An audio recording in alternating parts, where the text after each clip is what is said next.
The money is in the follow-up. Now, that is a well-known sales and marketing expression and something that every practice owner must take heed. Because at any given time, you may have heard me talk about this before, your addressable market is a very small percentage of are ready to buy at this time. And even those that are ready to buy or thinking about buying, they still need some nurture and some follow-up because they are going to be selecting between maybe you and other individuals. And if you're the one that follows up and is more professional and keeps top of mind while they're making their evaluation perhaps of what their next step is going to be, then you will significantly increase the probability of them choosing you.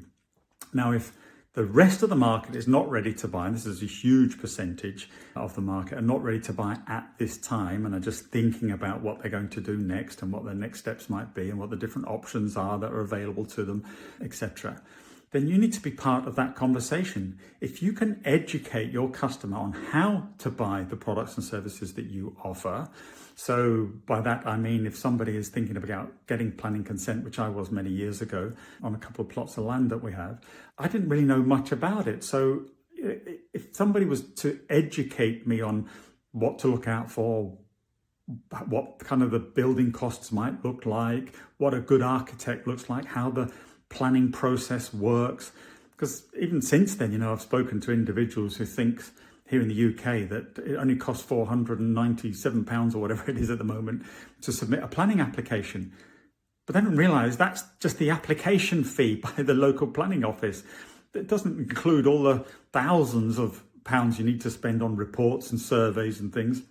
It doesn't include the designs and work needs to be done by a professional architect.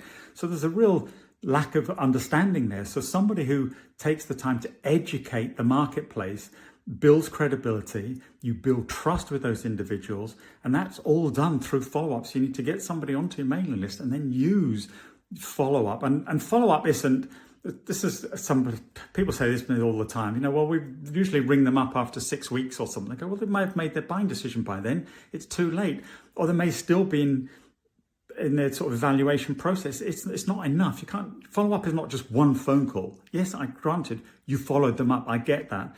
But it's more than that. It's about nurture. So when you start thinking about follow-up as nurturing those individuals, nurturing the relationship, nurturing the trust that needs to be in place for them to choose you. So that's why we say the money is in the follow-up, and it truly is.